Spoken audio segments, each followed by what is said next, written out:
Es como El tuyo se ve color. mucho más verde de lo que es, me parece. Claro. ¿Cómo se llaman las pantallas verdes? Cromas. Estoy como para un croma. Esta es Seguramente se medio puede cromatizada. Bien. Sí, sí, sí. hacer. Así que ya saben, pónganle cosas en...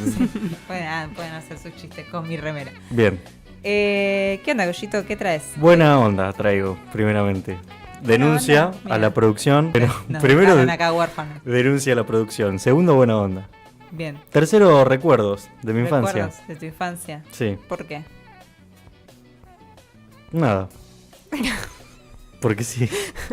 Porque quiero traer recuerdos de mi infancia. ¿Cómo cuáles? Por ejemplo, 15 de octubre de 2006. ¿Recuerdan qué sucedió? Hace muy poquito se cumplieron 18 años. Cumplió la mayoría de edad.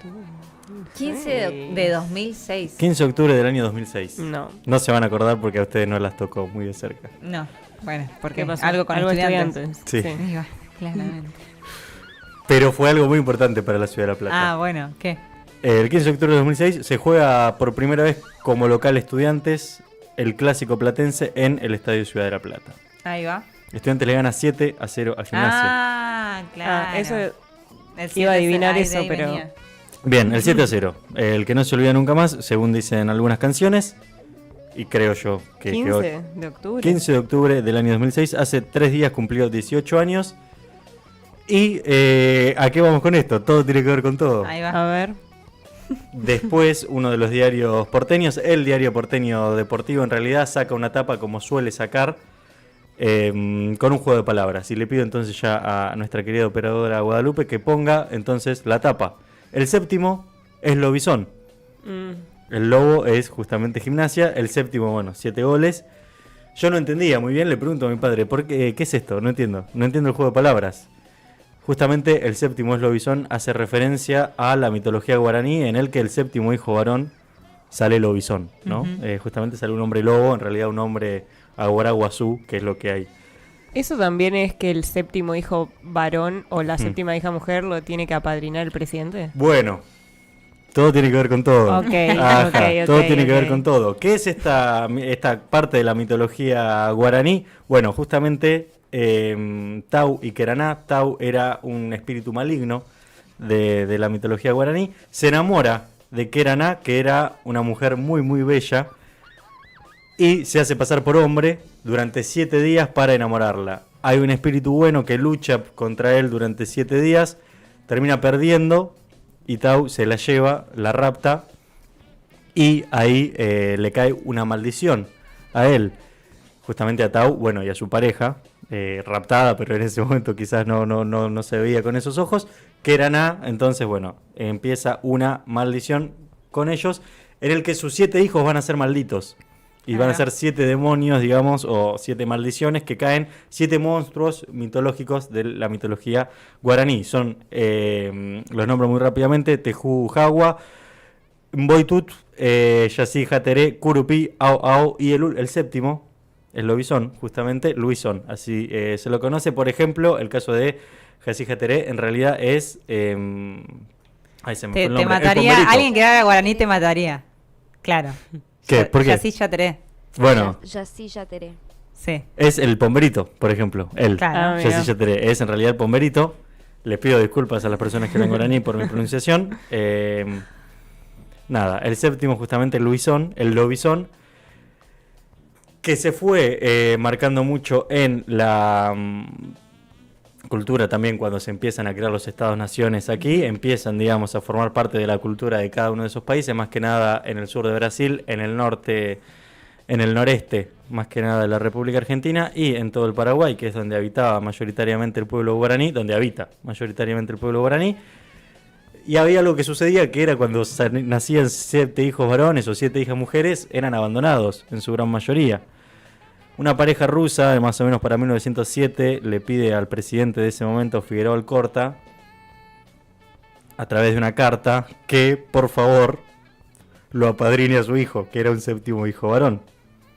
Bueno, Figueroa Alcorta acepta y desde ahí se empiezan a mandar muchas cartas para que a los séptimos hijos varones o mujeres sean apadrinados por el gobierno, el presidente en realidad del gobierno nacional.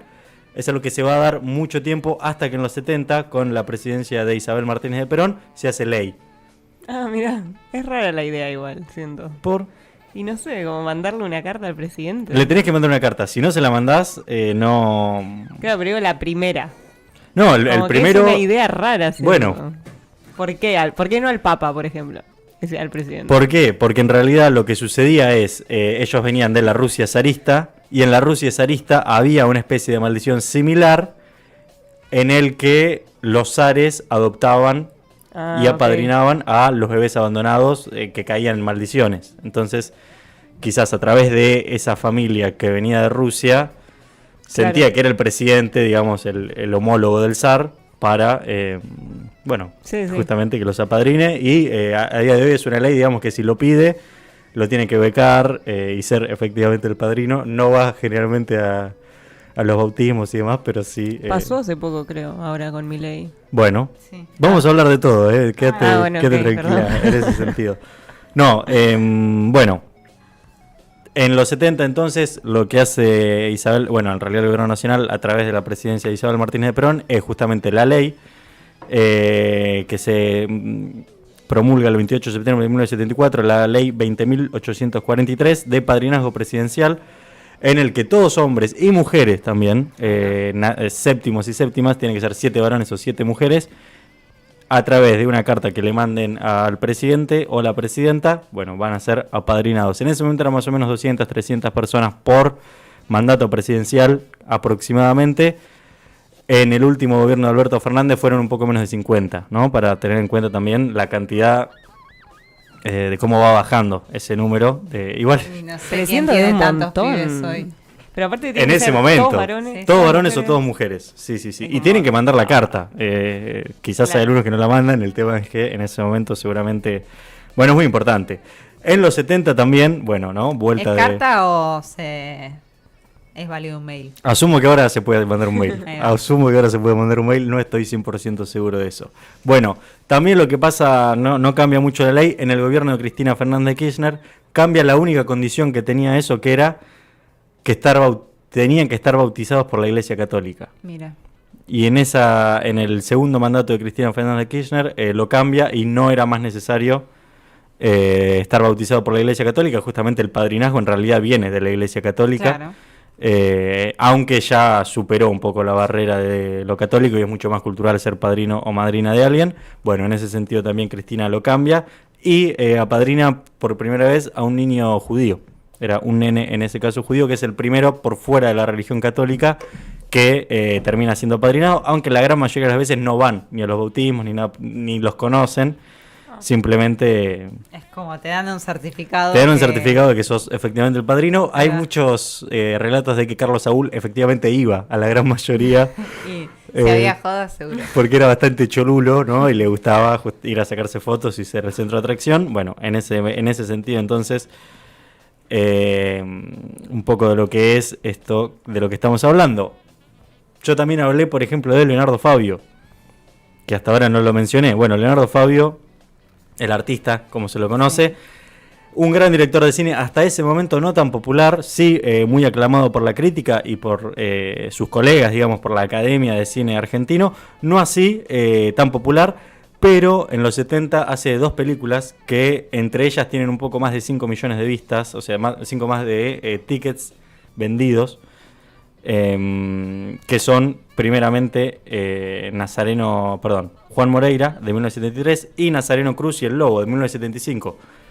Juan Moreira es un gaucho rebelde y Nazareno Cruz es justamente un séptimo hijo varón. De eso va un poco la película de 1975, que hasta que se estrenó Relato Salvaje fue la película más vista de la historia argentina. Mira. O al menos la que más tickets vendió, no hay forma de saber cuál es la más vista. Eso un poco para Nazareno Cruz y el Lobo, y desde ahí Leonardo Fabio se vuelve justamente vende 5 millones de entradas en un país donde había 25 millones de personas, digamos, no es que son estas 40 millones de personas. Claro. Más o menos una de cada 5 personas fue al cine en esa época a ver una de estas 2 películas que estamos hablando, Juan Moreira y Nazareno Cruz y el Lobo.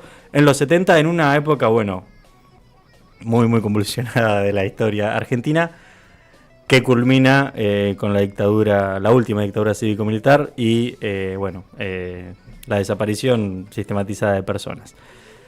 volviendo un poco al tema del Luisón, de los lobisones, han habido un montón de casos y hasta hace muy poquito, nació un nuevo lobizón en Río Gallegos. Ahí va. Mira, en Río Gallegos. En Río Gallegos, efectivamente. Yo lo pienso y es una locura pensar que 7 hijos varones o 7 hijas mujeres, o sea, es mucha la casualidad que tenés que tener. Noa Maciel Portillo nació hace un poco más de un mes en el Hospital Regional de Río Gallegos y ya le pidieron al presidente de la Nación que sea justamente el padrino de Noa, el hasta ahora primer lobizón nacido en la presidencia de Javier Milei. Bueno, el último había sido en julio del 2022, había sido un niño hijo de Vanessa Pierchowski en Berisso, y el que fue al bautismo fue el intendente Cagliardi, no así el presidente de la Nación, aunque el presidente es el hijo, pero generalmente se suele, digamos, alguien del Estado, ya en cualquiera de sus estratos, suele ir al acto. Bueno, nació este niño y poco tiempo después de eso hay algo que sucedió también con la ley de padrinazgo, que es dentro de el proyecto Hojarasca, que lo planteó Sturzenegger. Sí. Habla de algunas leyes que son insulsas, que son estúpidas, que no son necesarias para la nación, entre ellas la titulada Ley Lobizón dentro de esto. Por lo También lo importante, por suerte. Sí. Bueno, ¿qué plantea la ley Hojarasca? Justamente, no sé cómo ponerlo en palabras más bellas, pero quitarle al Estado ciertos pesos que no son necesarios o... bueno, un poco esto, ¿no? Hojarasca habla un poco de esa chatarra que hay que sacarla. Una de esas leyes sería... Había una de azote, puede ser. También, sí, hay muchas leyes que realmente están en desuso. Claramente. Como la ley del azote, hay una de los duelos que sigue, digamos, que podés retar a duelo a otra persona legalmente. Son varias, digamos, la ley de Hojarasca es muy interesante en el sentido de empezás a ver muchas leyes que realmente cayeron en desuso. No así esta ley, ¿no? Que, como vimos, sigue vigente, más allá de que cayó muchísimo, más que nada por una cuestión poblacional y de que está cayendo en realidad la natalidad. La natalidad en la Argentina, que es una problemática, ¿no? Y un montón de cosas más que se vienen dando. Bueno, algo que le ha costado mucho al Estado Nacional argentino es hacer propias algunas cuestiones de los pueblos que estaban antes de que llegue España, ¿no? Una de esas es, me parece, la cultura guaraní es de la que más se ha asentado dentro de la República Argentina. El mate quizás es el ejemplo más grande, pero hay un montón de otras cosas. Una de esas es el mito del lobizón. Hay un montón de otras culturas, ¿no? El quechua más que nada en la zona del noroeste, más yendo a los pagos de la Patagonia, bueno, mapuche, tehuelche, ¿no? Hay un montón de otras cuestiones, pero que sean leyes de tantos años, que hayan perdurado tanto en el tiempo, no se me ocurren tantos ejemplos. Que sean tradiciones, digamos, que se van dando y que en realidad la ley ampara lo que es una tradición y no al revés, digamos, no la ley imponiendo, sino la ley adaptándose a un pensamiento popular mitológico que se fue dando en el territorio argentino mucho antes de que exista la Argentina. Bueno, ahora hay que ver entonces qué sucede con la ley de Hojarasca. Se ha puesto un grito en el cielo medianamente porque no tendría mucho sentido quitar esta ley. Aparte, o sea, pasó un año y fue un nene. Un nene, por el momento uno. ¿Qué tanto te puede cambiar No, que no te cambia nada, no te cambia nada. Pero aparte, no es la ley del azote. No es algo que atente contra las personas. Es simplemente que que ya no sucede porque ya no se abandonan niños, ¿no? Pero que se mantenga una tradición. Bueno, se abandonan niños, pero no por ser el séptimo hijo varón. Claro. O la séptima hija mujer. Bueno, simplemente traer un poco esto que está sucediendo con la República Argentina. Es una historia de color, más que nada, digamos, hay un montón de cuestiones mucho ahí más. Escribía el compañero Gabriel Kudri. Mira, siempre me escribe en mis columnas, ¿eh? Antes no venía un señor que hablaba de cine. Él no está atento, porque vos intercambiás entre cine y La Plata, y vos partiste de un hecho platense. Sí. que es el 7-0. El séptimo es Lobizón. Claro. Igual yo iba a preguntar en dónde se puede ver la peli. Nazareno Cruz y el Lobo, bueno, con respecto a Leonardo Fabio, y yo también tengo un gran problema con eso, es la gran mayoría de sus películas no están remasterizadas, están en 360, en 240 y se pierde mucho. Trato de ver las películas cuando alguien las trae en fílmico acá a la ciudad y demás. Hace muy poquito habían querido traer, este es el romance de Aniceto y la Francisca, que es la segunda película de él. La habían querido traer al FIC-PBA, o sea, al Festival de la Provincia de Buenos Aires. Era un viernes después de la marea, me acuerdo, y la cancelaron a la función. Así que no la pude ver. Yo siempre trato de esperar a eso, pero Nazareno Cruz y el Lobo está en YouTube. Ah, bien. Y la gran mayoría de ellas está en YouTube. Por ejemplo, Perón, Sinfonía del Sentimiento, que es un documental de 6-7 horas. Está todo en YouTube. Es muy, muy interesante. Pero bueno, es muy interesante también revisitar la filmografía de Leonardo Fabio. Perdón. ¿Qué Sí, fue? sí. De aquel cineasta aclamado por la crítica a el cineasta más popular de la República Argentina. Hasta el día de hoy, digamos, no ha habido un cineasta tan popular como él. El artista que rompió todo en Latinoamérica como cantautor, como gran cantautor, y también el actor que supo ser, ¿no? Por eso es el artista, y no solamente un cineasta, no solamente un músico o no solamente un actor. Tampoco es solamente un artista, porque él ha teorizado mucho sobre lo popular, ha teorizado mucho sobre su militancia peronista y demás. Es muy interesante. Y también cómo nunca ha logrado ser discutido en el mal sentido, digo, como un militante, una persona panfletaria o algo por el estilo, ¿no? Digo, una persona que con su militancia ha logrado hacer películas extremadamente políticas, más que nada después, ¿no? Con Gatica se da ese famoso Dos Potencias se saludan, que está Gatica saludando a Perón, ¿no? En el Luna Park, digo. Pero bueno, volviendo un poco a la columna, está hecha la invitación a ver Nazareno Cruz y el Lobo. En ese momento también se daba que el cine argentino tenía muy mal sonido, se dan esas cuestiones y demás. More nos decía que tenía un amigo que era Lobizón de Néstor, Sí. es decir, Néstor era su padrino. Y Gaby Kuder que dice que tiene varios, y fotos, porque bueno, seguramente en algunos actos se inviten a esos apadrinazgos que tienen todos los presidentes de la nación.